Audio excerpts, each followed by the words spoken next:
Eboto bandeko nangana banza nzembo yangu na silai ko yemba nzembo wana pe bandeko nangana spoza ka ba camarade na Facebook na YouTube na banza bosili ko mona mo affiche moko to sali na tongo ya lelo yo nzembo wana ka mutezali ko accompagner biso pona esengo ya elonga makambo eko kata makana butu et puis na moi ba oba ko mona ka yango nde ba moni yango me batu bazali oba ko yebiso ke likambo oyo esila ki deja na butu et na mona ki yango deja esila ki deja esima na moi batu ba ko simba yango il faut me croire penazana temps ya ko faire convaincre mutu moko te mais elonga contre la franc-maçonnerie et monani parce que to prépara ki bino avant date ya lelo avant makambo oyo ya Brazzaville comment ba operaka comment bazonyo ko la biso comment bagena ko fukama et comment bazoteka Afrique na monde nyonsa contrôler na club ya clan o ya atelier o ya ba franc-maçonnerie ba décideur du monde ba question ya kimi comment on doit s'en sortir.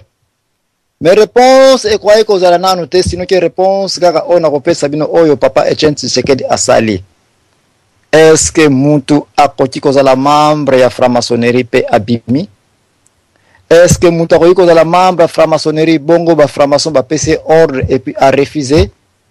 Est-ce que muntu akoti ko luka akoma mokonzi ya mboka bon ba décider du monde ba benge ke yaka fukama piata makolo na biso zwa enveloppe oyo tiana loketo et puis yaka makamonyonso yo tokosenga yo sala yango comme ça biso tokopesa yo kimfumu mutu soki alingaka vraiment kibokonzi est-ce kazali o akodi ko refuser opportunité ya boye ke yaka ondimeli biso tokopesa yo.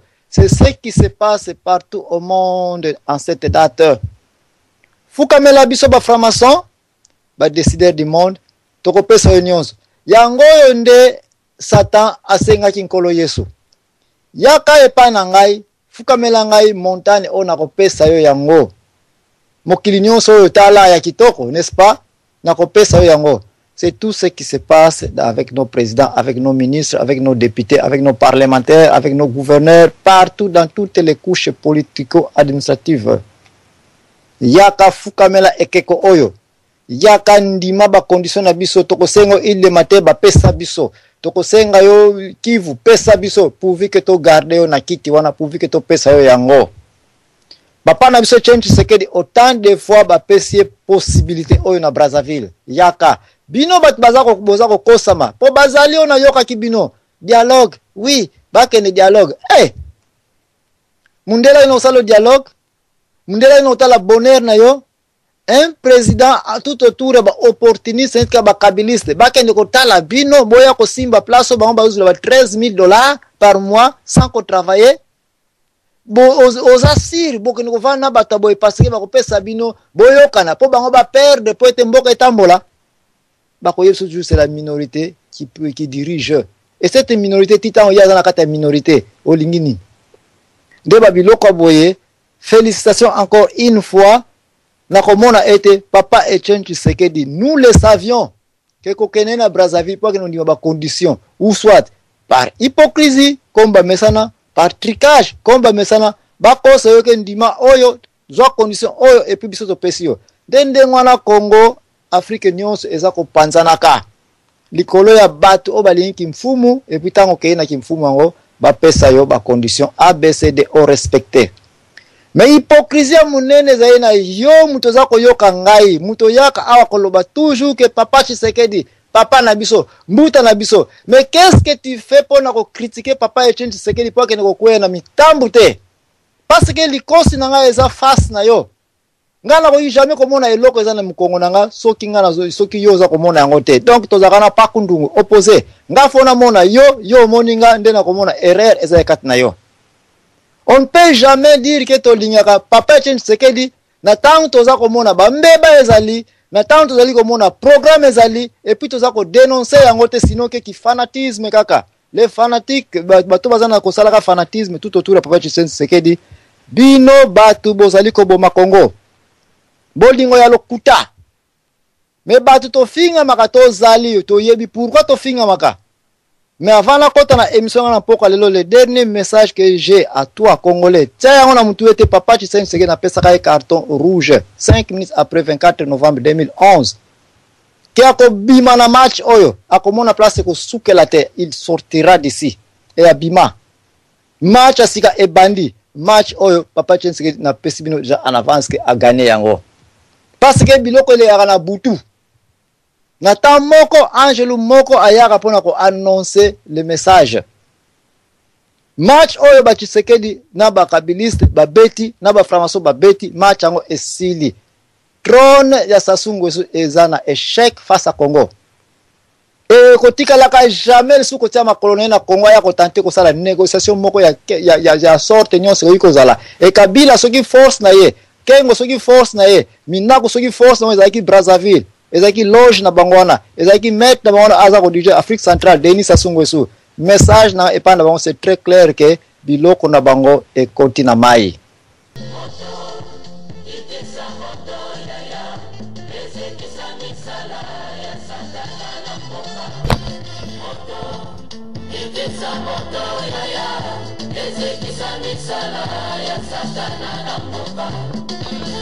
Lopoko na yawe ezali ya kosembola bango ekolo epambolama mpe aye Kongo bango na nkembo na yawe. Sembola lopoko tomona nguya na yoe tatina ekolo na biso kosala ya minene utayo bandala bato mokongisi nini mpona mboka tomelela pasi ya temps pour tout yaka tobandela elongola yone yaka mokonzi yaka tobandela motongo ekolo elongola yo tali tuluku ya basomi ya Kongo batelemi mpona koyamba lipambo likuta epai na yo simbola loboko na ekolo tolingi tomona ekolo yo simbola loboko na ekolo tolingi tomona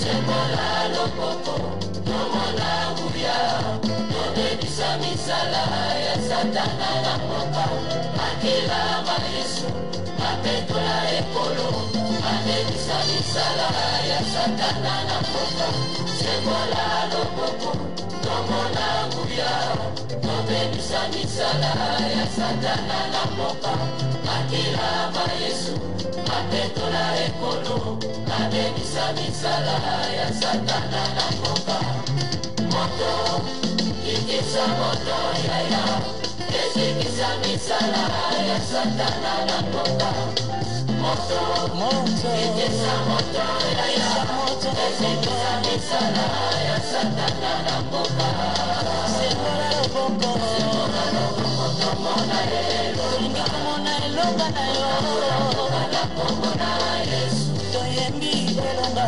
elonga elonga elonga elonga elonga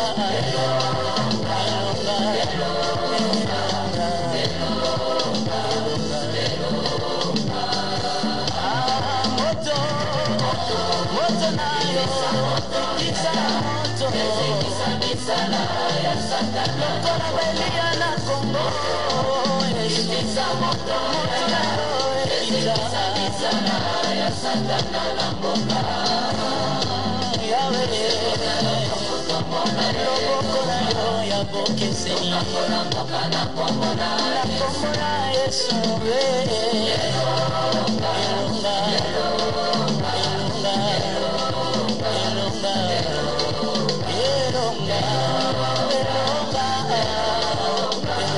Yesu topeleli moto itisa moto nayo misala ya satana nimusaba profeta barako toleba kosatane misala ya satana semona robo kwa mbali ya bonzambe tokamona mboka elongola Yesu to confesse elonga Yesu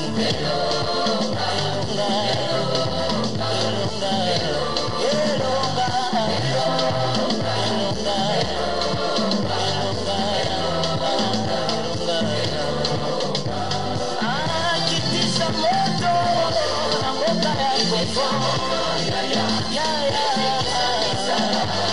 na mboka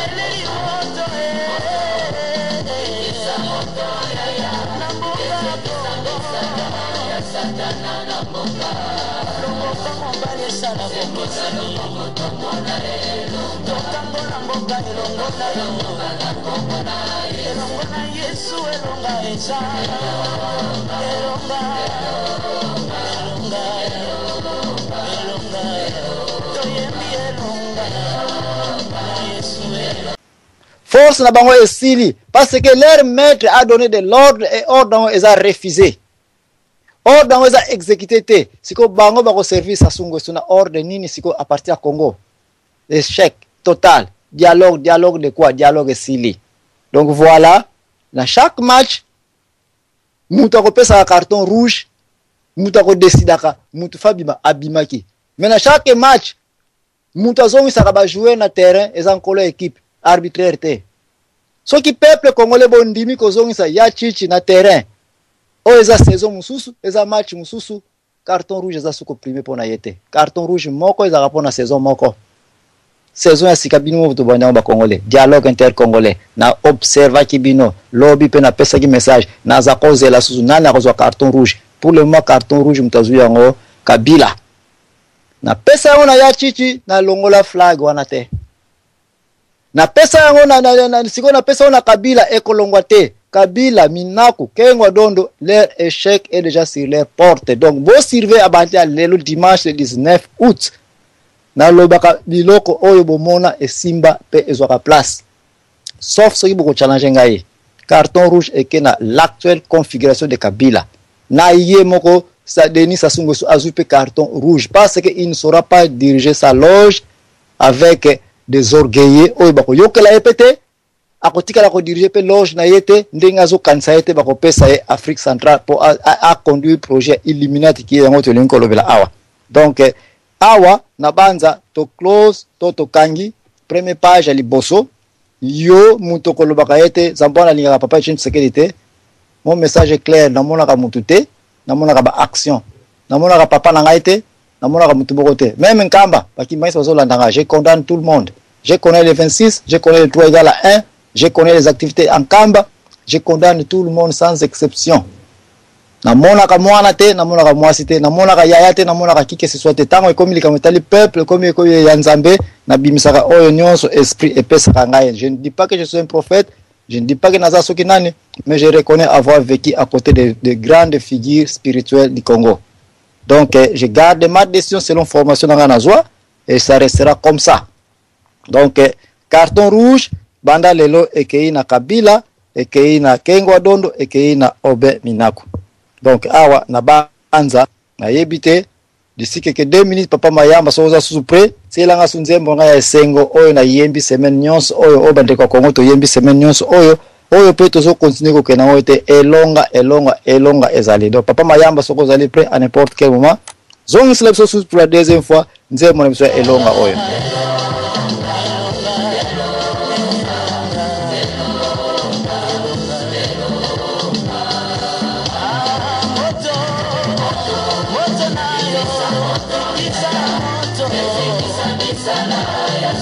Lokola belia na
Eboto badekona bozali branché 4 na station officielle 3 fois www.radiolisolo.com sous division à mon pays et ma patrie o kambabe pa na ngaende kona bino frère na bino l'impresario Joachim Zambwana mutu pe na kobenga makana kombo ya le grand Paku Ndungu awa tokoti na émission na biso bisika o tozali koloba ete tozali kosala continuation ya sujet na biso ya munene sujet ya nsoni sujet ya pasi esclavagisme sika oyo ko télévision na monde précisément en Afrique oyo bato oyo bakobenga makana kombo ya les frères invisibles bako travailler na sima loge na bango ya babiloko oyo lobi toko ai kolobela ngote lelo tokomi kolobela na mpoasa parce que reine na bango esili calendrier mayan esila ki biloko ebele pe ya kalakala il faut ebanda kosila mais kosila te soki ozali na bobangi ekosila te soki ozali na muntu moko lingi komi batela potika vérité et continue ekolongwa kaka na tango ba oza ozuitele otelemi oza na courage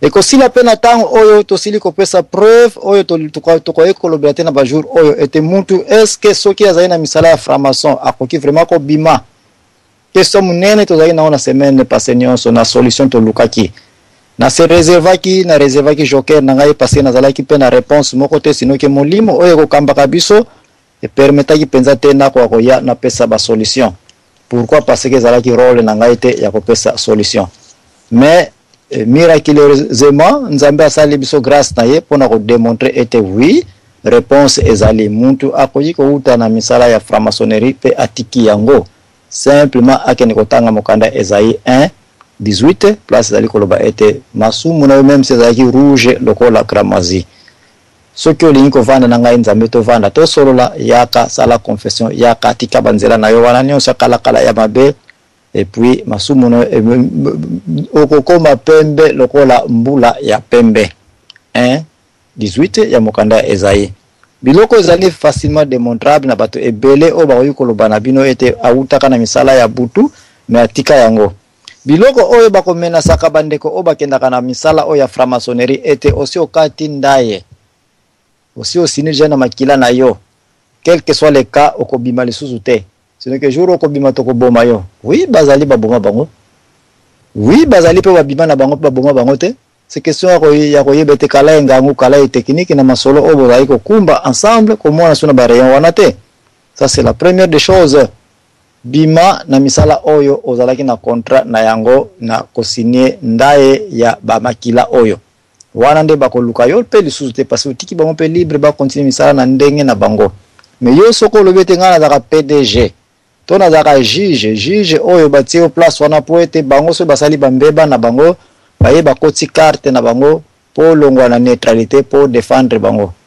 yo siko ozali frère na bango il faut kaka obéir makamba yebi so condamner muto condamner balola makamba balola bungisa document obungisi document yo siko lobi ete na bongo li motema mais nazaka juge awa mais kokuta yo bakokuta yo wana même kuto za Jésus on va t'empoisonner même kuto za Jésus okokufa parce que na première place on ozali okotela ki ndenge nini okotela na contrat ngo zaki ya bosalite ya makila contrat ngo boyokana ki ete okosala ABCD en faveur ya club ya bakimbungu oyo ya ba fantôme sikoyo otika su membre te bima place wana Marie de Magdala tango asala ki bambeba na ye atake mwasi ya ndumba baye na ye pa Jésus eloko liboso yebisa ki bima pe na ville oyo alongwaki na Magdala akena ko vanda epa ya ndeko na mususa na place moko vikute zaki ya passe mais a préféré ki wana pourquoi passer bisika waza ko tourner comme puta et comment ja kombone yebana ki ndako ne numéro na ye adresse na yebana ki batwa ko ya ko continuer ko toyeka ba porte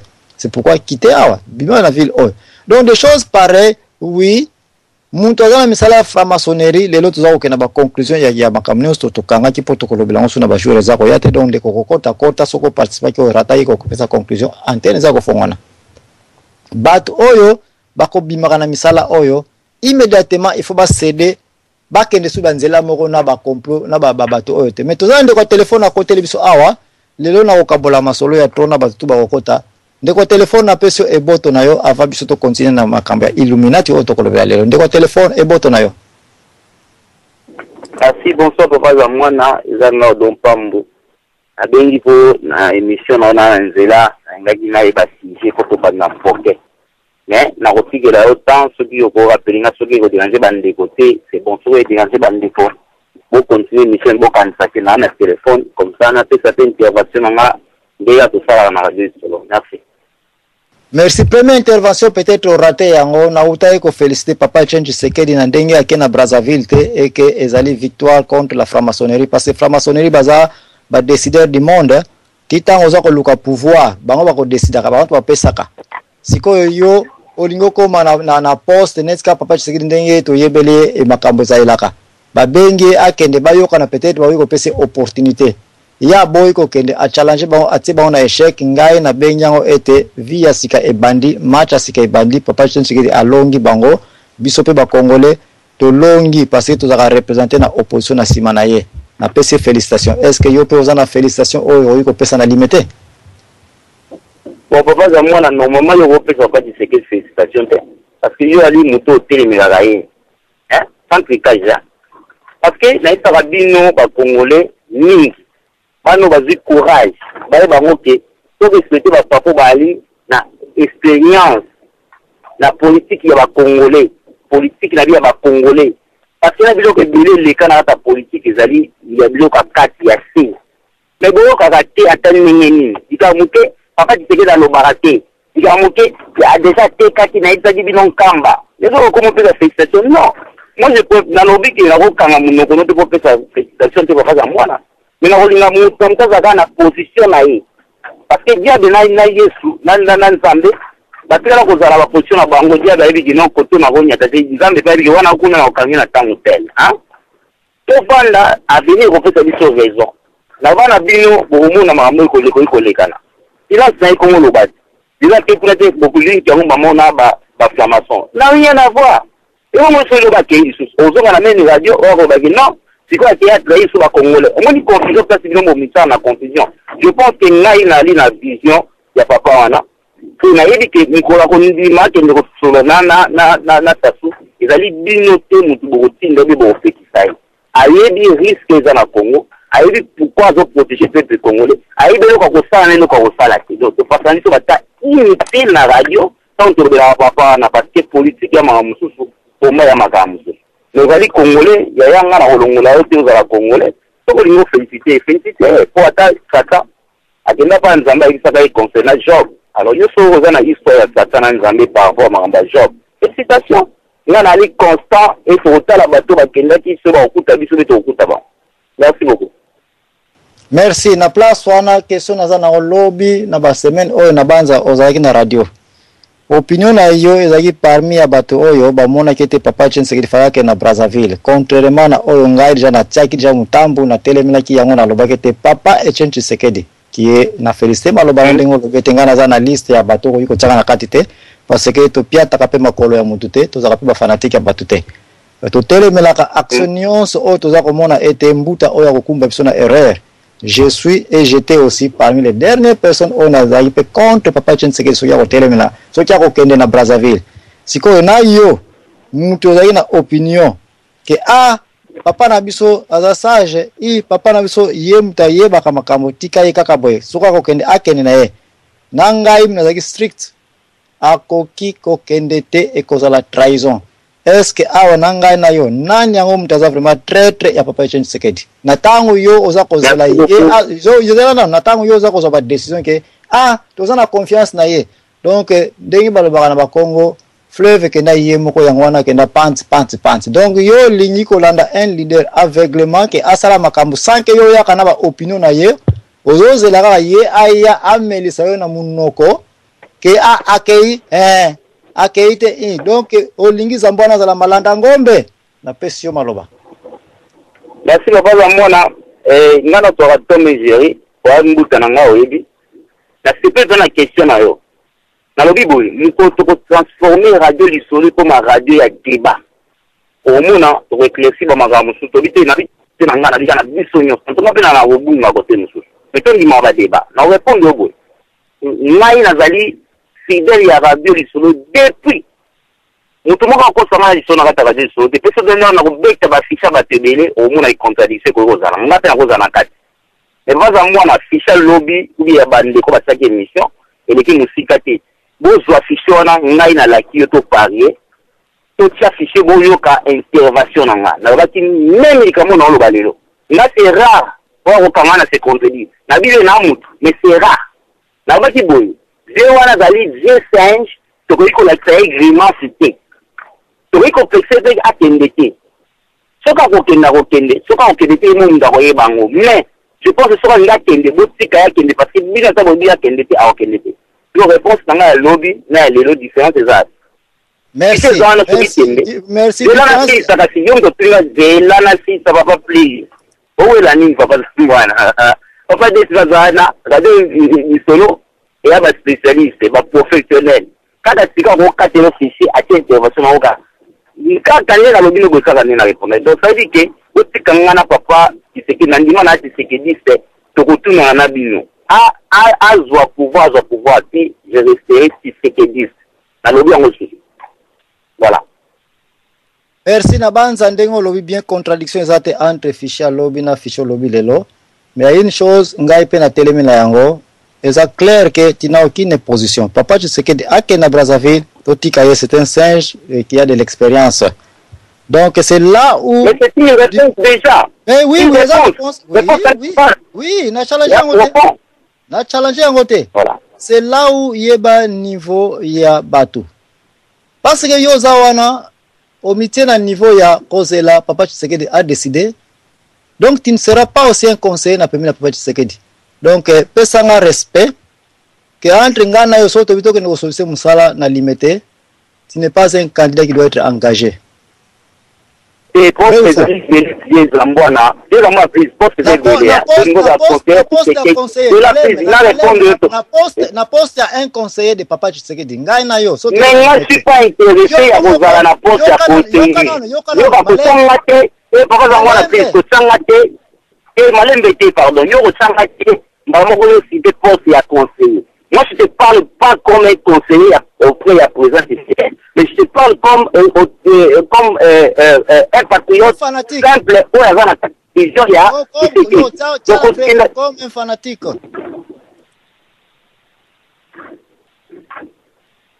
Oyokani comme un fanatique, parce qu'un fanatique qui peut gagner nazara mutavita.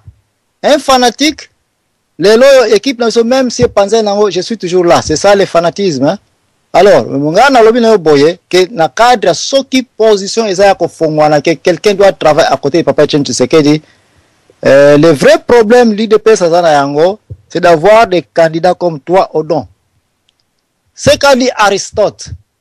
Et yango mte kumiso place aux alliés na ba retard nyonso na ba désordre nyonso na Congo. Tout autour de Papa Etienne Tshisekedi, tu ne trouveras que des gens qui viennent avec ye ayebi ye akosala mais jour ni pe bokoyana likambo ezali ete botelemeni pe Papa Etienne Tshisekedi parce que côté azolinga akumba biso eza yango te et puis pe Papa Etienne Tshisekedi yo kananu a modifier et puis accueillir parce que na pour na Brazzaville c'est clair bozaki partager total la kaka ye bo soki yo siko moni les dangers de Brazzaville parce que ça Papa Tshisekedi donc tu ne dois pas dire ces dangers là yango wana mutako yo kanon papa moi yo dit pourquoi les qui voyage wana yo dit pourquoi les voyage wana yo yé bien pourquoi nini pourquoi les voyage wana kete yo yé bien mutu moko ayida le bona radio pourquoi kete on dit on comme kambo même yo va mal placé pour na personne réponse te opposer la question donc d'après yo mbuta za mbwana akumbi bino na masolo ya dialogue ba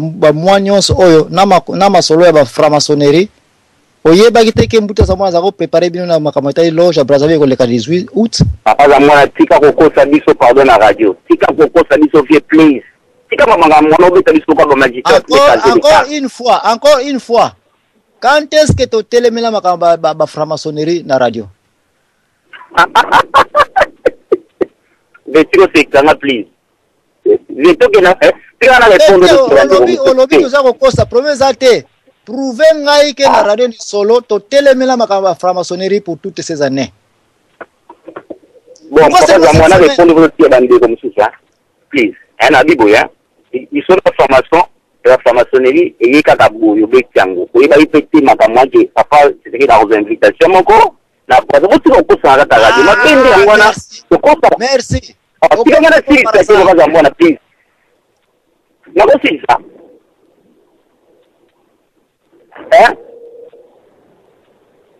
Tozolanda yo parce nan to bande émission na biso te. Na lobi bo za mwana. Tika ko sanga ta radio.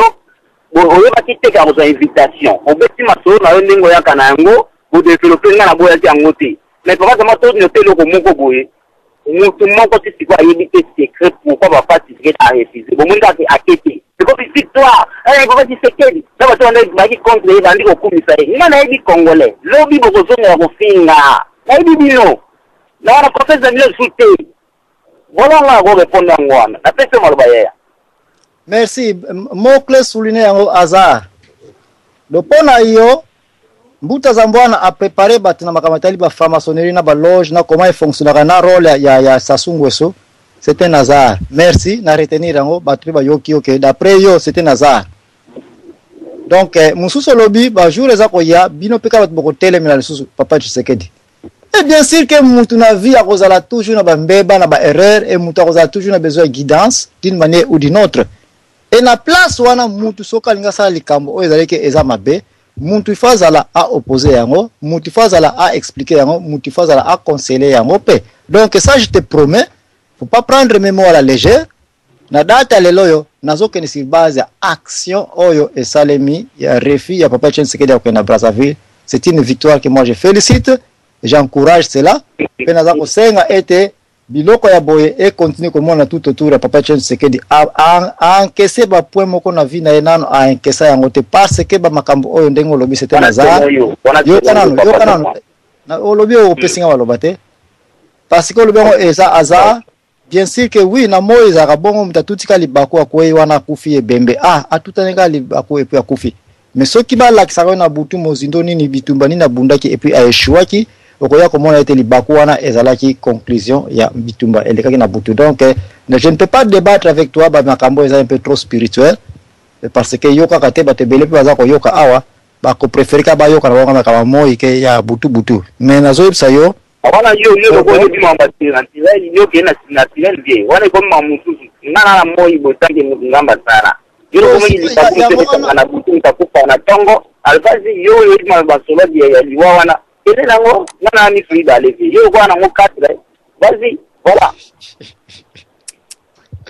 Bien, on ne pas zala na kati. nde loko moka na sepeli na makambo ya ba vérité yo yaka nango et dakanga koyeba exactement qu'il y a encore quelqu'un qui raisonne comme toi na likambo na nyonso tozaka nango entre ngana yo Tom et Jerry. Donc je suis d'accord pour ça. Bande ko boza ko benga pardon bokota na canal ya Skype boyi kusilonga na simana ngai te parce na zomona bino boza ko benga awa. So yibo bokota bo solliciter na 3w.radiolisolo.com na Skype kuna nde papa mayamba na studio akokotsa bino.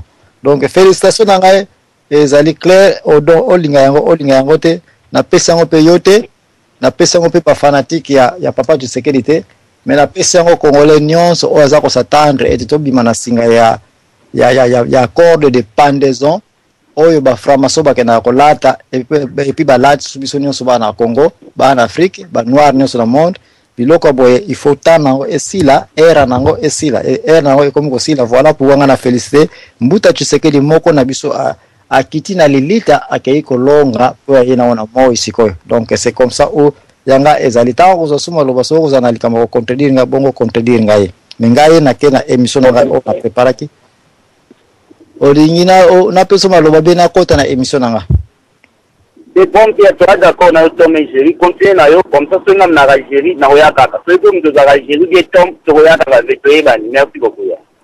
Merci. Place on a bandi émission nga pona koloba ete lelo to ko tenter ko forcer émission esuka na bakote ba Illuminati ba o basili ko yebango ba ko yebango nanu bien te soki to ya ka mbala moko to bandika koloba bakamba Illuminati fallait to bana ba franc-maçonnerie et puis yango nde mute ko pesa biso ba biloko oyo ya koyeba que signifie Illuminati. Donc fallait d'abord koyeba ba franc-maçon parce que ba division na ba mute ko sa ba biloko boy lobi place to sukela ki place na banai ko pasa bino poke koyeba koma réseau ya network ya ba franc-maçon et salaka na monde na ba dégâts o salaka eza club d'abord spiritualité ndenge ba tokanisaka eza d'abord club ya mafia eza quand on parle de la mafia ici on voit de l'argent le pouvoir na mbongo ekendaka ensemble batu mingi po azo pouvoir il faut tangisa makila batu mingi po azo pouvoir il faut d'abord na mbongo comme ça sombi batu asombi ba irne asombi ba électeur asombi batandenge na ndenge voilà pourquoi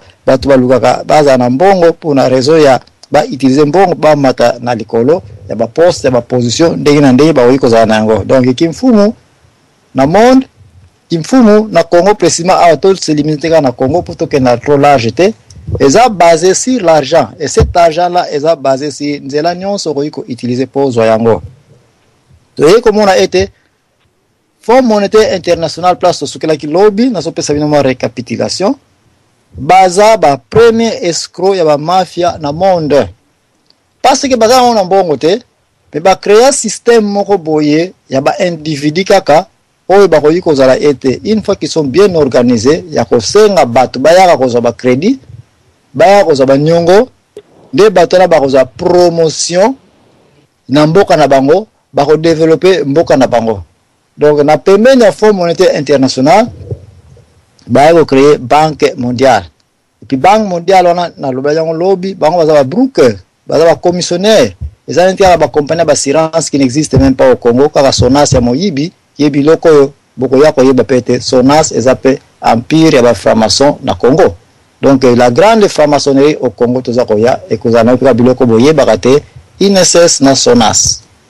Donc on dit jamais qu'on a la directeur, on dit jamais qu'on a la ADG to directeur ya Sonas qu'on a membre ya club ya grand franc-maçon na monde te. Parce que tozonga la Banque mondiale pour ya comprendre Sonas. Banque mondiale musala na ya ko ken na monde. Oyebi sabino ete bosala besoin bon ya ko solliciter bon biso to pesa bino. Ba microéconomiste basala na Banque mondiale musala bango ya ko yeba ko calculer ba besoin oyo pays wana eza na yango et puis bango baye ba pesi bino mbongo ba besoin yango ba calculer yango bato wana il faut que la information na vani na Washington na yebi na ya depuis les années 80 na koyi ko yebso ido ete mbuta nyonso ya africain nyonso asala na Banque mondiale o aza directeur o aza boyna boye na za ko dénoncer bango publiquement pour vous dire que ce sont des francs-maçons. Ce sont des francs-maçons parce que bakata kama solongo na pembeni pona ko yebisa bonja en avance ete Congo budget za boye na boye yo ndima to kata budget ona si base ya OTAN. OK? Oui. Bino boko zo OTAN. Ça va? Oui. biso tokotia ba expert na biso na place wana, ça va? Oui. Ba expert wana boko futa bango si base mbongo boko zo awa, ça va? Oui. Donc il faut qu'on réponde oui, oui, oui na ba plan nyonso baza nango comme ça. 50 milliards de dollars oyo eza destiné na Congo. Banque mondiale qui est broke ya Fonds monétaire international aye ko defa yango na faveur na bino et puis à kotisi yango et pas na bino avec leur intermédiaire ya ekiri na bango ya ba mafiateur du monde. Et puis à partir de Congo okoki jamais koza na bureau ya Fonds monétaire international de la Banque mondiale oza ko représenter Congo na Washington awa soki oza mutu moko pe ya bango te balamba ki d'abord na butu te ba introniser ki yote. Donc awa toza ko ya siko na pratique ya la franc-maçonnerie. Bango nde siko ta ba na Congo ba ko yeba budget nyonso Congo comment ekoza réparti, président aza na pourcentage ne pas ça pe membre ya club, ba ministre, ba sénateur, bango tu ba kaboli et puis to suka ki lobby na ko expliquer bino ete voilà comment mbongo nyonso eutaka na Banque mondiale na Congo tozoka na biso ka poussière ya suka etikalaka poto kena kosala ba makamu na biso siniki ba expert na bamba ko tseyo ni par exemple na Kinshasa wana ce sont des experts oyo baza pesa ba expert na ndenge bokansaka na moite makamu nyonso zoleka awa zoleka na butu et quand je parle de butu odon pa na banza auti ko bon yo zambo lokola mona na butu ça va mais so oyo ko sala attention na émission oyo na zape ko kota po yeba ete quand il s'agit de butu pe ko se déranger pesa mingi te ke butu kaka o etaleke na lala ki na mona ki ba kisimbi na mona ki bandoki na butu o to solo bela ba atelier ya ba franc-maçon ba atelier ya place ba bakana ko yokana. Mais pourquoi bazo puissance o communautaire à puissance moko spirituelle que makamba lingi et zo place?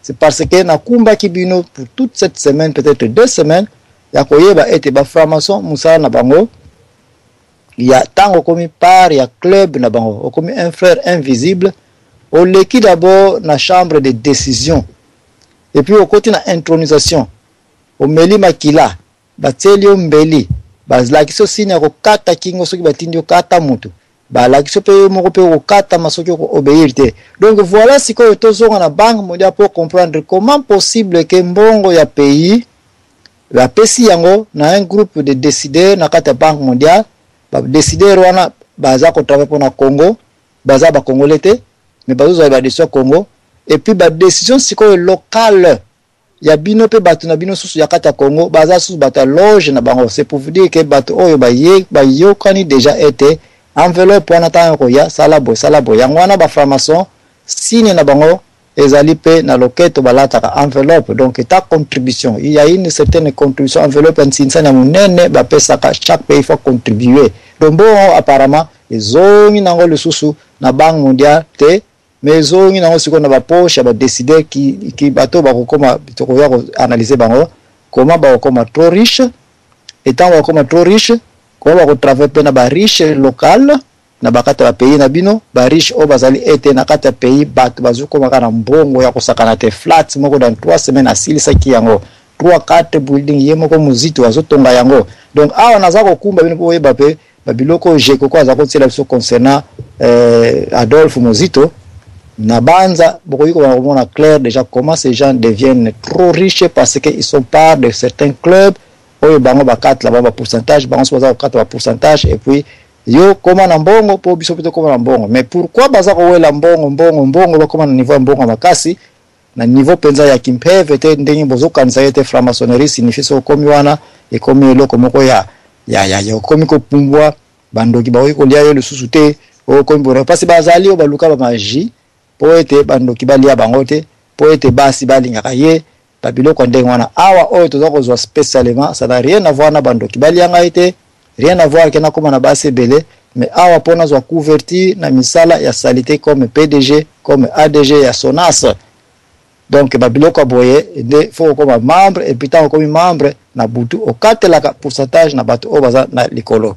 Alors mbongo oyo tosili ko comprendre ete oyo to lobeligaka Fonds monétaire international na sous-division na ba broker et ba représentants et ba consultants la Banque mondiale qui doivent obligatoirement être dans la franc-maçonnerie. Je dis bien obligatoirement.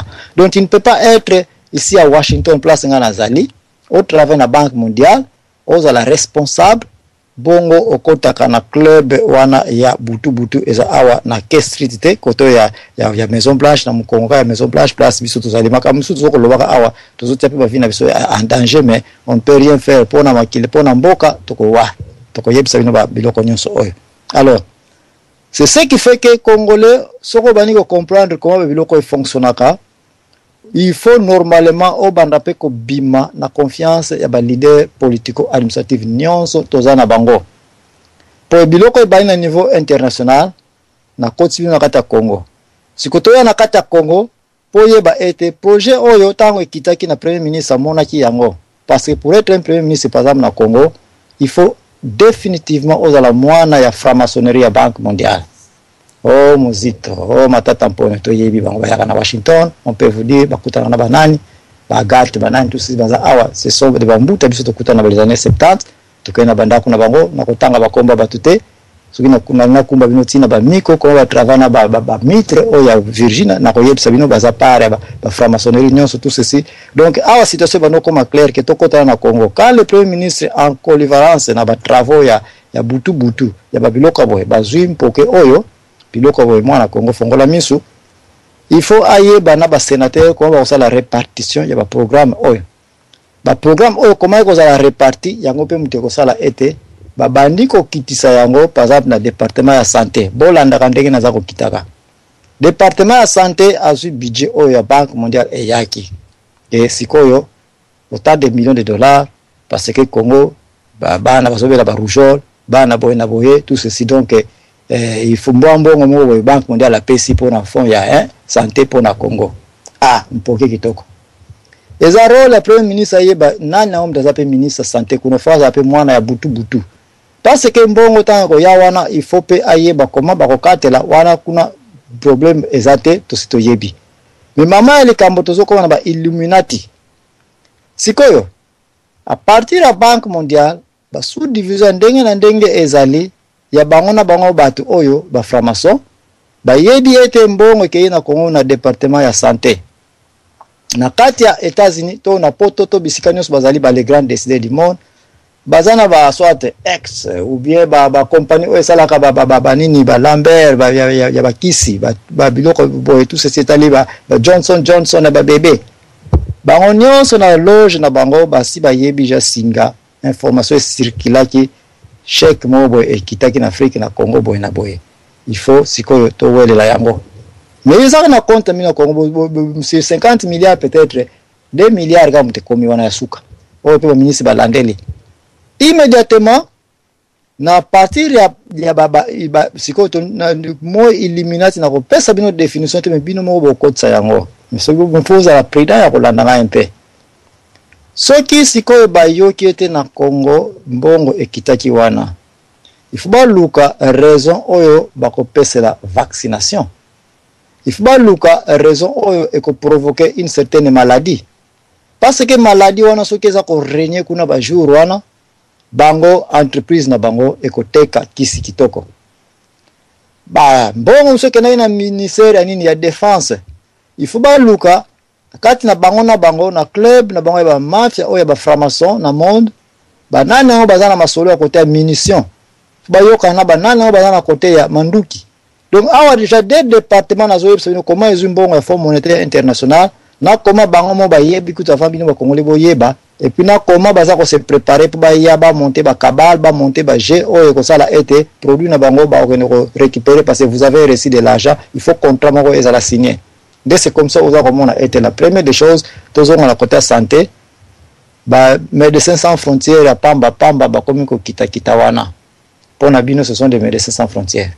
Croix-Rouge a komiko kitawana pamba pona bino Croix-Rouge ye wana boya kosunga biso parce que poliomyélite ba nini tout ceci ba guerre za koleka awa to ye pona kosunga bino boy na boy mais en réalité ba Croix-Rouge nyonso oyo baza awa na Washington na mukongo ya Maison Blanche bureau ya Croix-Rouge za wana o ba yebi Washington très bien bokotela na tembete bureau ya Croix-Rouge za face à face na old executive building na banza na pembeni ya ministère intérieur wana bana Washington boyebi makam nazo solola. Donc, ba base nyonso oyo ba organisation nyonso oyo ya ba franc-maçon nyonso oyo bazaya ko kangana ba même place kaka pe ba yeba na ka budget oyo ezokende wapi mbongo ezokende wapi koma to kolandela yango. Mais mama likambo tango na eza ko concerner côté ya santé qui est place bazoba ya ba ministre biso bazozwila bango bazoko comprendre eloko moko te na misape bazoko kontaka ki biloko bo il faut vite ko ça la changement radical ce qui Afrique de inko bima na ba oyo basimi masolo ils ont Dieu mais ne voient pas ba yebi la vérité bazana motema te parce qu'ils sont corrompus, c'est ça les contrats qu'ils ont signés. Ba kisi oyo koya ça n'a rien à voir na réellement ko traiter la maladie. Mais ekouela d'abord ko déranger santé ya batou pour justifier balance ya traitement.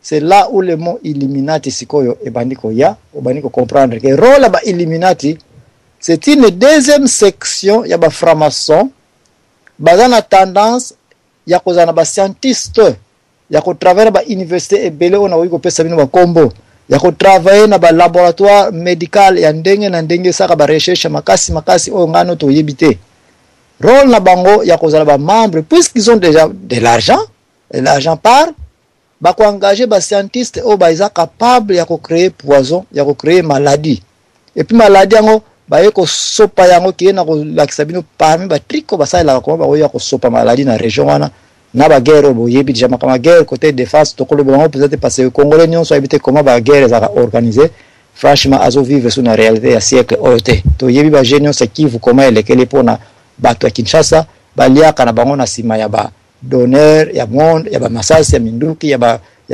ONG ya ndenge na ndenge ba sopa na est kuna c'est parce que wala ja congolais na minute o leki mutunyoso na monde ko yeba ko ba gouvernement na biso ba yoka na bango na ba batu nsusu ko sala désordre pour bango ba justifier mbongo tout ce qui est autour de la franc-maçonnerie c'est la mafia awa sikoyo to yokana maladie epesameli na bana to maladie pesa na ngote me ba forcer que maladie moko boeza ko reni bana nyonso pona ko prévenir maladie moko za ko yaf ba za polio boye na boye polio ngo bino ba congolais to sali yango polio ngo boyebi compagnie ngo sali yango 99% pourquoi pas 100% ya compagnie esala ka ba vaccination oyo bazana ba bactéries bazana microbe ya ndenge na ndenge oyo ba provoka kapona ba maladie wana baye ba sopi yango et puis la komuna muto zo kufaye mokote muto na kota na mutu nsusu bana wana baza kota na classe wana pe bana bango na bango bazo sakana ensemble mazali zo kende donc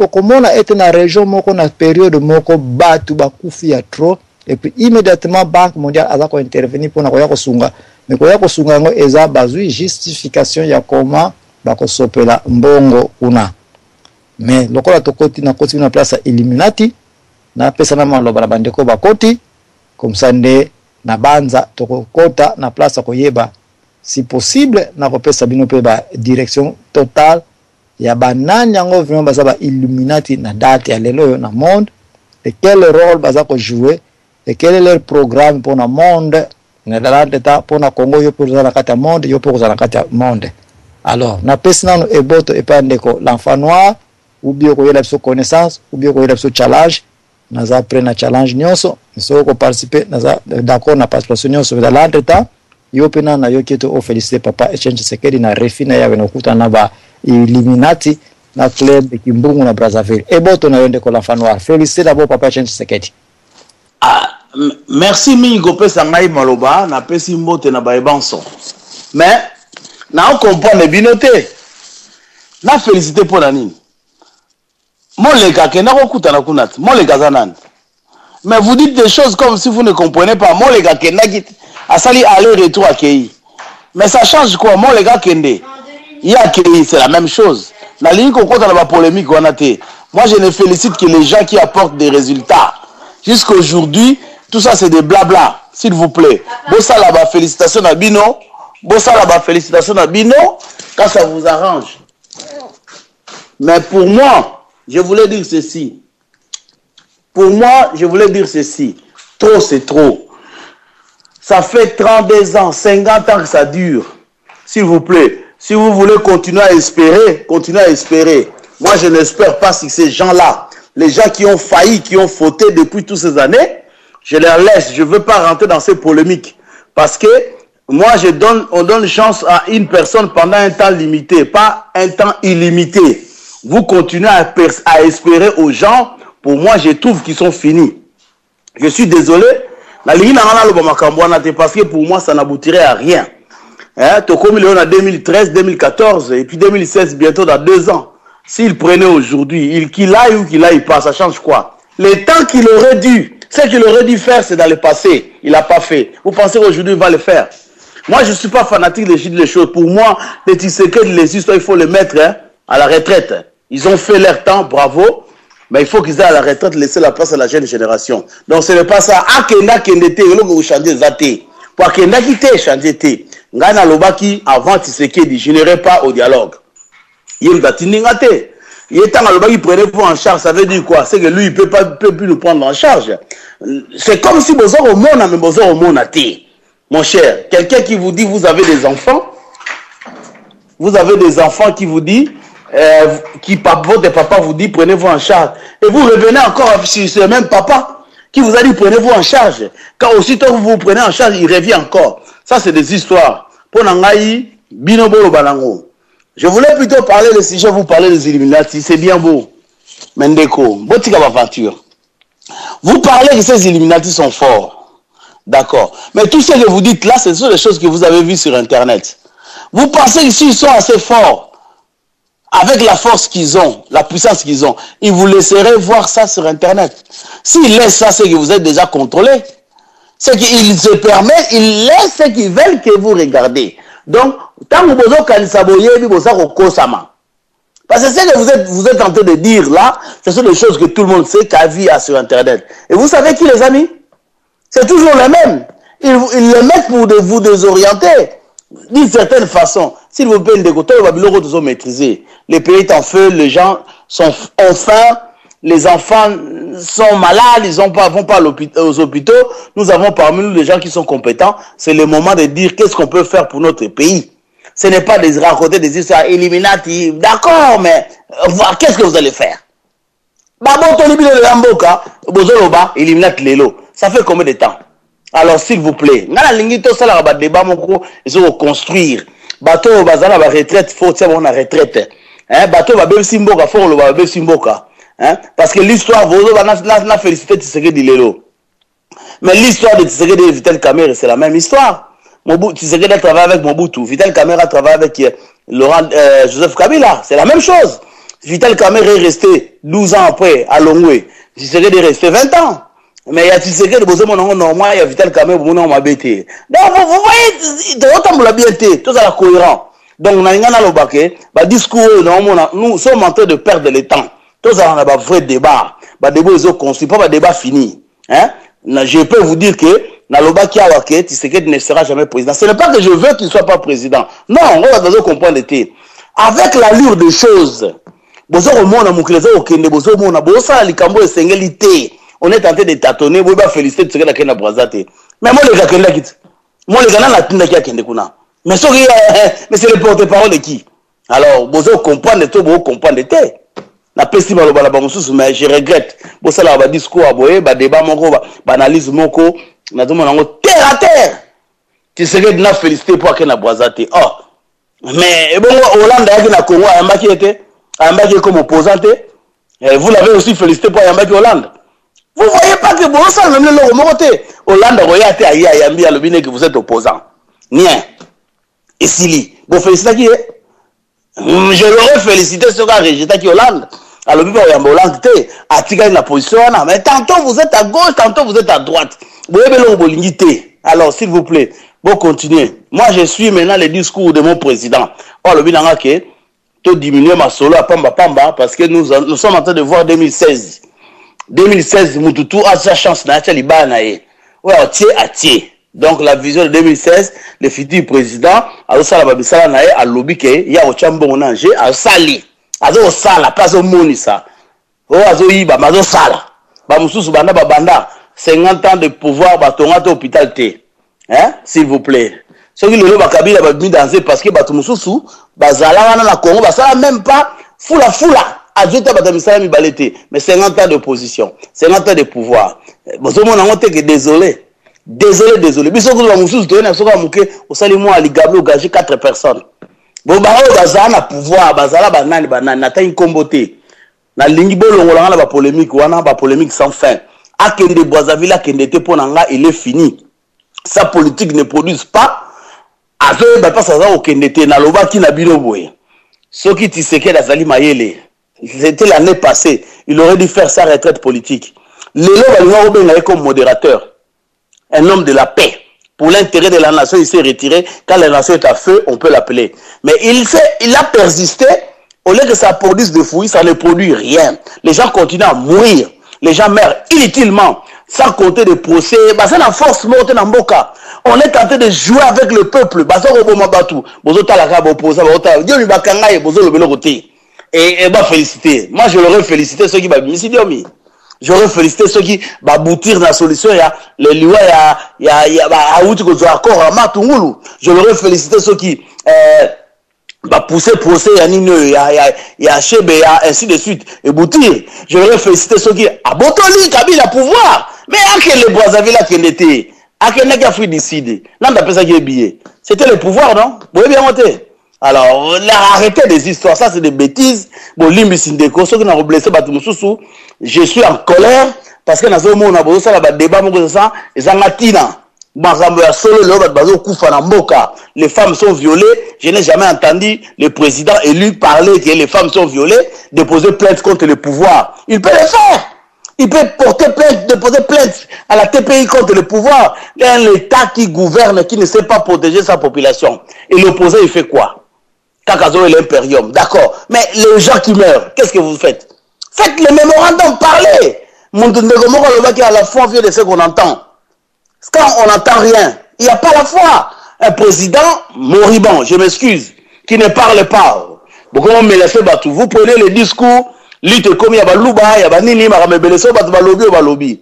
Ah, dit, les barres na moli, Dieu Dieu, tout ça, fara, tout ça, lobake. Là, na lobby, enfant, non, dessin noir, Rémi Louvumbo. Na lobby, que Tshisekedi, il faut le mettre au placard.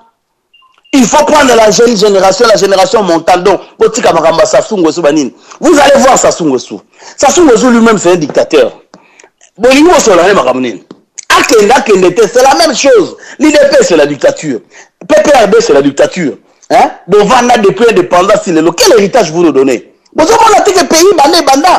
que nous vivons aujourd'hui, c'est quoi? C'est l'erreur de tous ces grands. C'est les erreurs de Mobutu, de Lumumba, de Kasavubu, de Tshisekedi, les autres, de tous ces gens-là. Il faut les nettoyer, mon cher.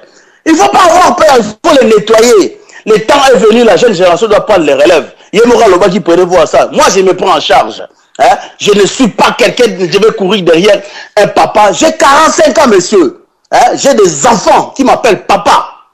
J'ai des employés qui m'appellent patron. Et je dois courir derrière un monsieur de 80 ans. Mais soyons sérieux quand même. Hein? Et bon, on appelle si maloba. Oh, Edu kaka. Merci. Nazana moi que c'est pas nayo. Kabila, Minako, Kengo, Bautaki na Brazzaville autant de fois. Et puis, Sassou Nguesso yoki bangonyoso, les questions siko ya ayo kapé na côté opposition. Siko selon yo que papa Tshisekedi azar aussi la problème zate selon ba parole na yo. Pourquoi Sassou Nguesso a s'intéressé kaka que il faut kaka Tshisekedi akende kuna soki selon yo que azana e na valeur moko soute na puissance moko soute moribond comme tu le crois. Pourquoi ba s'intéresser na ye? À vous. Balobaka boye au pays des aveugles les bords de son roi. Ngam na loba yango te hein. Parmi les moins forts, les moyens les moins forts deviennent forts. Ngam na loba yango te. Boye biango. Bato bakufa miso muta na lisu moko. Zala un peu clair. Pourquoi ba opposition bazape ya trop ba caméra banani bazali pourquoi kaka ba s'intéresser kaka na présence ya Tshisekedi kaka. Il est vrai que il y a des acquis. Ça, malgré que je peux critiquer Tshisekedi, mais soyons sérieux, le peuple l'a élu. Ça, on ne peut pas le contester. Aux Alandoki, aux Ala Satan, ça, ce sont des acquis. Et je l'ai dit, Donc, on dit que Ebembanyo présent à la somme. Question. Négociation poser en question, ou bien on répondre de tout. Dans le but, bien qu'il y a des acquis. On peut contester quelqu'un, ce n'est pas parce qu'on le déteste, c'est parce qu'on croit à lui, on voit qu'il ne fait pas ce qu'il faut faire. On peut le contester. Biso mabe na biso sont contester mutu bakanzi au fingier. Non, la rage que j'ai, c'est parce que je sais que ce monsieur pouvait faire quelque chose, mais il l'a pas fait. Et ça m'énerve, parce qu'on passe à côté de la réalité. C'est pour ça que j'ai réagi de la sorte. Le temps qu'il fallait faire ce qu'il fallait, il l'a pas fait. On arrive aujourd'hui, 2 ans passés, même s'il avait l'impérium, il fera quoi? Son projet de société, ça peut plus tenir. Ça risque de nous amener encore dans le désordre. Parce qu'à Rolinga, ça a 3 ans ou 5 ans. Donc pour moi, dans le but que, à l'heure actuelle, Natie Moutouba Kata, Bako Mema Kabila Tina 2016. Oh, tout va ressembler, rien. La solution va me mettre en 2016. Préparons-nous pour 2016. Mettons la pression aujourd'hui, oui. Ok. Oui, mais ça ne changera rien. Dans le bas qui a toujours qu'il est au monde, on a le bar avec fait. Bien. On répond aux questions. Yo za ingénieur, oza muta polytechnique de sciences tout comme Gaï. Oyebi que signifie quantum mécanique ou bien quantum force. Et ça force à mouké est négligeable. Mais par contre, ce qui est petit réaction en haut, il peut ça dégâts dans Babylone comme une au bas ça la force on a. Donc tu reconnais du moins que à travers Papa Etienne Tshisekedi il y a une force qui est emmagasinée, il y a une énergie emmagasinée. Du wana déjà phrase on a bimisi, j'espère que kende kolala na yango tia on a mutuke mutu soki na kufite match na necessité revoir la formule na ba connaissance ya quantum mécanique to force ya quantum, c'est la plus petite des forces, mais ce qui tend à la réaction coquille, ça peut agir d'une manière terrible.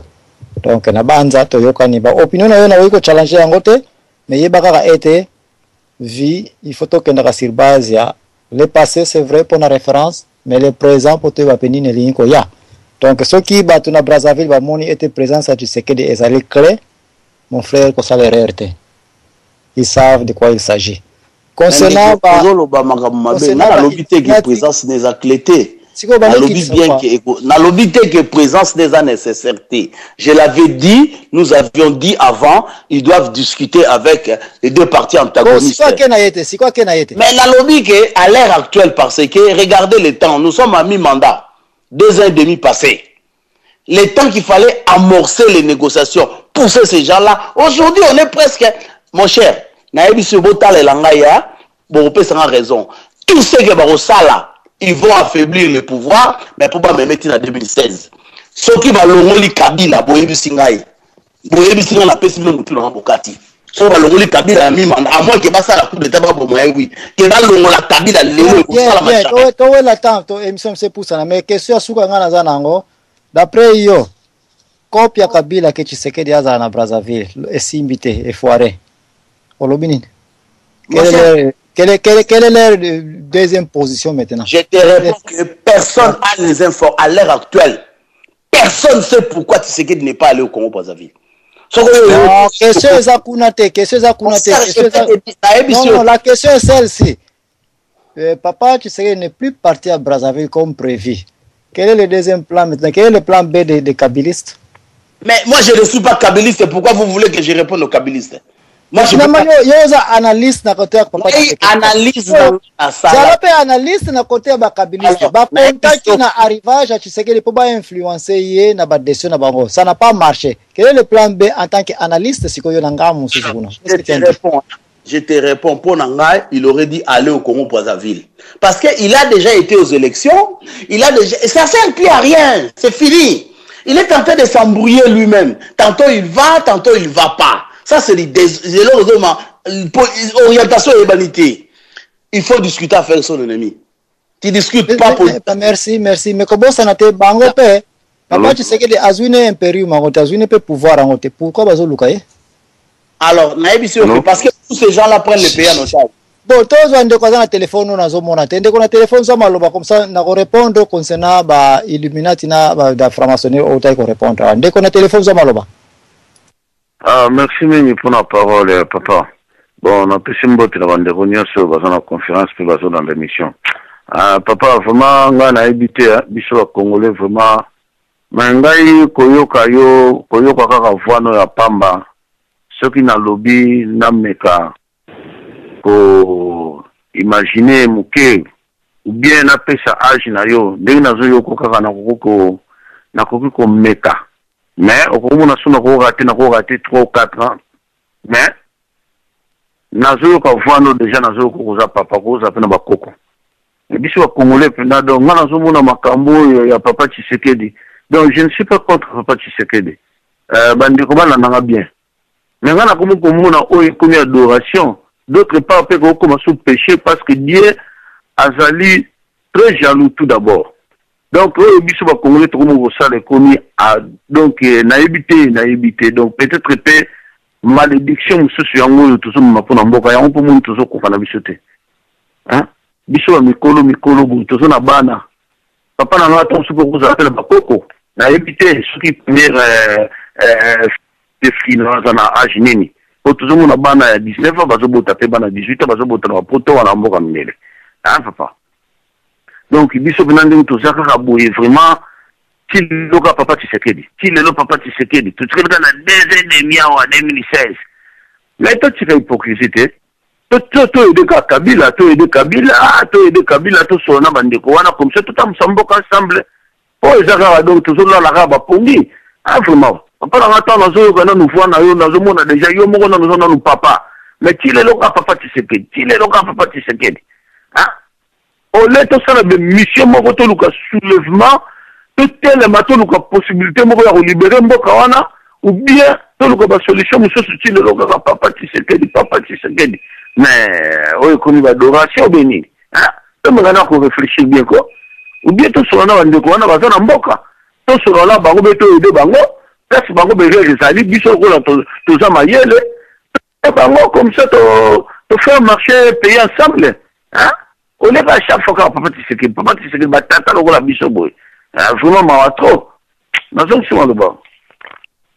Merci bongo. Pourquoi bimisi komba soulèvement soki oza satisfait na équipe o ezawana parce que le bito travaille na Kabila pourquoi o lobito travaille na Kabila mais oyesu ko lobela to tia soulèvement bon prenez que soulèvement est salémé d'après yo nana ngoko tia nazongisima loba ndeko na téléphone na banza bimi soki azali na banza question na nga ekeye pa na ye alingi soulèvement na côté gauche côté droite alingi to travaille na Kabila.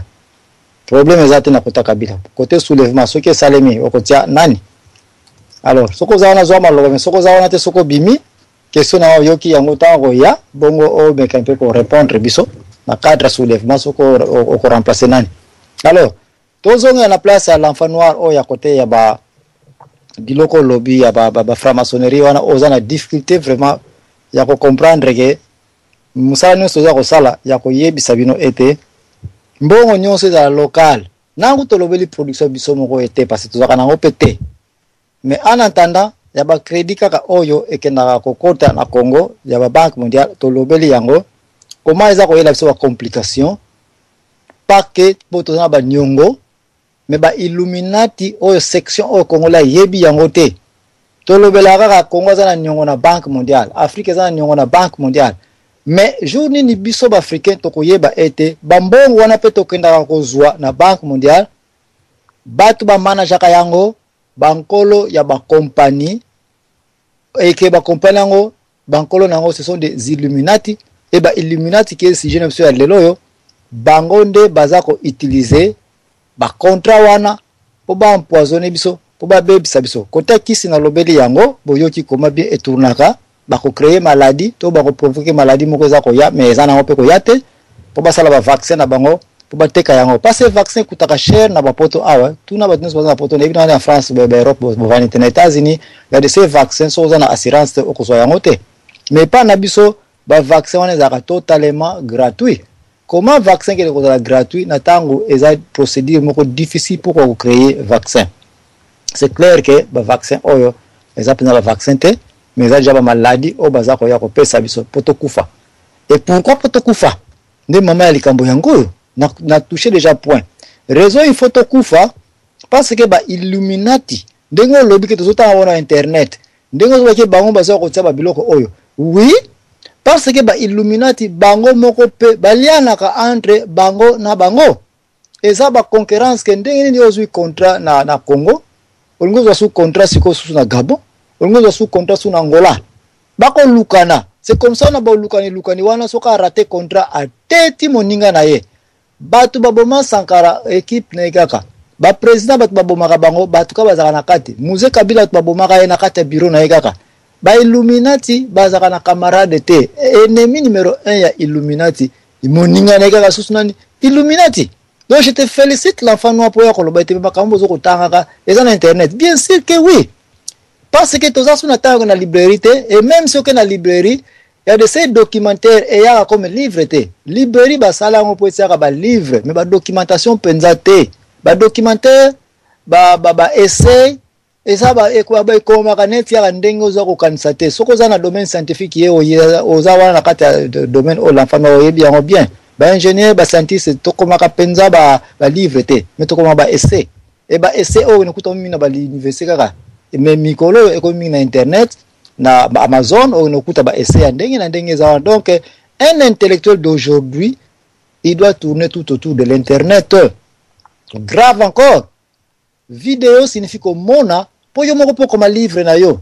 Soko la kisinga makambo koma bazo boma batu na Kinshasa na tanga ba élection nana kende ko tanga yango na journal na livre oko préférer ino tanga na ba livre na ko préférer tanga na kati ya nini na kati ya video parce que na kati ya video na ko kina mpe ko mona ke na kati ya kitalatala ya voiture na ya Jeep na Kabila na moni yeye moko pe bino kutubo cheka te peut-être tomboli munduki atire mutu to na wiko bake moni mutu kuna na suko otala action oyo biloko pona pesa ngo clairement na bato bazo lobelaka kama YouTube internet pona kanga minoko na bino botya ona mutu ete na Londres to na États-Unis a bombe moko betaki na place publique a fait moko za ko salima wana pia enquête wana esaiga un jour pourquoi parce que na balabala na ba caméra ezaki na ba angle nyonso caméra moko ekangaki mutu za ko yana sac noir na va manifestation caméra musu efundi mutu moko elaki na ngamba koto bombe na tamba ba retard on film on a batia on a vitesse mon cake pas frame par frame dentro bien on a terme vidéo et aí ko funda ete mutu wana déposer ki sako na yeyo et puis a continuer boye mais ce qui ba vidéo za raté to ngato zo ka rapport ya nani ya police et na rapport à police elinga yesu ka na ndenya komeli mais siko bato oyo nana edaki FBI ko sala ba investigation ko yeba nani amtataki bombe public kaka o totala ba YouTube totala ba video tamba tali ba oh hello ya tata ona yebi ya camarade na de classe za ka boya ma moins de 15 minutes batona bakanga ki bango pourquoi parce que la vidéo c'est plus qu'un livre donc ce qui mutu a tenter suko ya na émission mon pays ma patrie ko ya ko bimisa kombo ya internet ko ya ko bimisa kombo ya YouTube mutu wana na lakele mabe en avance pe ko kuta na difficulté devant ngai et a kolobaite mbuta oza na politesse ay ko samsa ngai. Donc soyons clairs que tu utilises YouTube, technologie du jour, tu utilises Facebook, technologie du jour, pour tout ce qui est c'est ça la différence entre bisobana diaspora na bana ya kati. Pourquoi bazoko sabango? Pourquoi révolution ça les maté? Pourquoi évoluer bakamna comment zo marcheté? Ce n'est pas en vain que Mende na ministre de télécommunication va bloquer fibre optique. C'est pour que fibre optique soit côté biloko ko panzana ba video bana ko panzana chaque jour makamele na kin bana katanga ba ko mona ngo bana kindu ba ko mona ngo bana banda ka ba ko mona. Cette information c'est ce que les francs-maçons n'aiment pas. Cette information c'est ce que les Illuminati n'aiment pas. Biloko boy donc photos za en sipo biso bana diaspora na bana ya kati to travail ensemble ba ete biloko biso za ko mona tozo ko lobango na radio simplement passer bango baza na hote.